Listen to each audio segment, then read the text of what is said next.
Hello, and welcome to the Scientific Odyssey.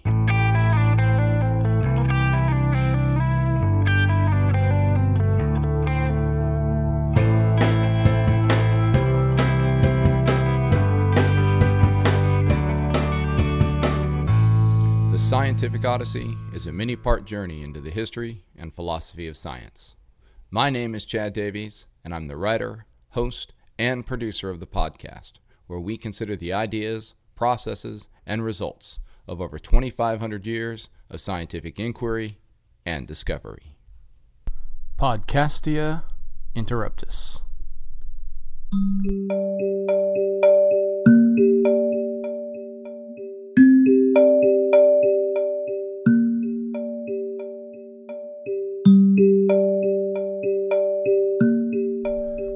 2 weeks ago today, I had finished the previous episode of the podcast, posted it to the hosting server, and made the various announcements of its availability on the usual social media sites, and had moved to the next things on my to-do list.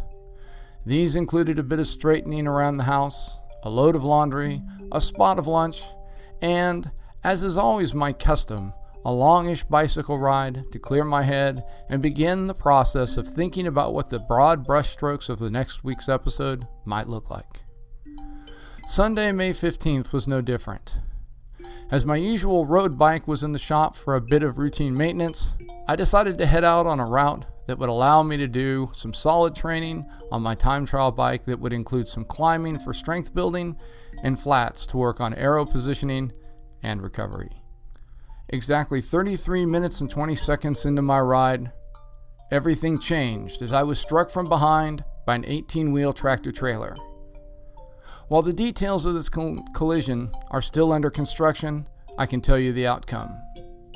The incident resulted in me being thrown from my bicycle and ending up in the middle of the right-hand lane of US Highway 19 with a number of serious injuries, including fractures of the C2, C3, and L1 vertebrae, a broken scapula, 2 broken ribs, a number of facial fractures, and more road rash than I think you'd care to hear about.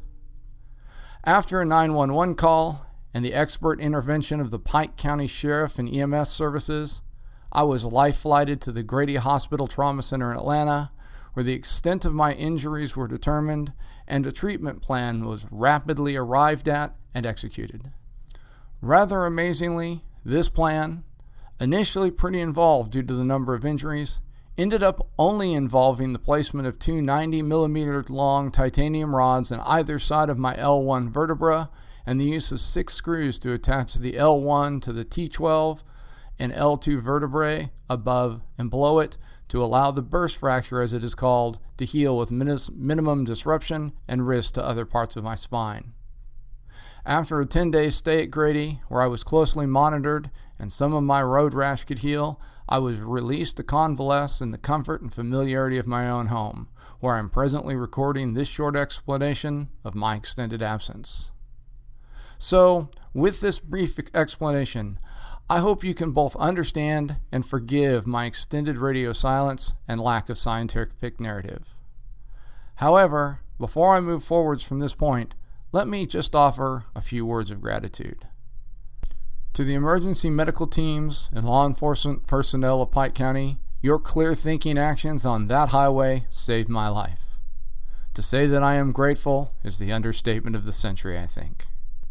To the medical staff at Grady Trauma, I am in awe of your skills and talent, a combination that would allow someone as broken up as I was to come into your unit and 10 days later walk out under my own power. To the designers and makers of specialized bicycle helmets, you can know that the 18-ounce product of your understanding of the physics of collisions not only saved a life, but prevented me from having to relearn the alphabet. The helmet presently sits on this desk next to where I am recording this. The damage to the helmet above where my left ear would have been is both horrifying and a testament to your understanding of how to deal with both the energy and momentum of a head impacting the pavement at a high rate of speed. Finally, and please pardon me if this gets a bit emotional, for those of you, after learning of my crash, who left words of support and encouragement on my Facebook and Twitter feed, I owe an enormous debt of gratitude. After the accident, lying in a hospital bed late at night, my mind would begin to turn to all of the worst-case scenarios, and fear and dread would begin to creep into my outlook for the future.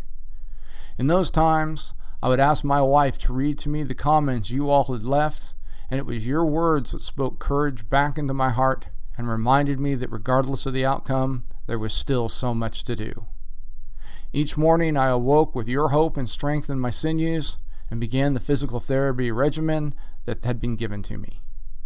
I may have walked out of Grady under my own power, but it was your encouragement that helped me put one foot in front of the next. So what's the plan going forwards? Well, while we may have hit a bit of an uncharted shoal, as it were, the ship's master tells me that apart from some repairable structural damage and cosmetic wear and tear, we're still seaworthy, and so it's all hands to stations. Over the course of this week, as our mechanics see to continuing the necessary repairs and refurbishment, our science teams will venture forth once more onto this island of time we've been exploring to consider the philosophical implications of all the adding and dividing we've done before our unfortunate encounter.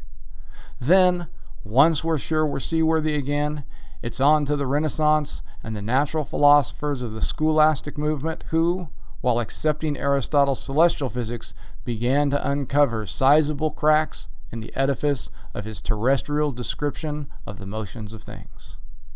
So, give me one more week to pull together our logs, records, and results, and we'll be back on a regular schedule. Until then, full sails on your journey.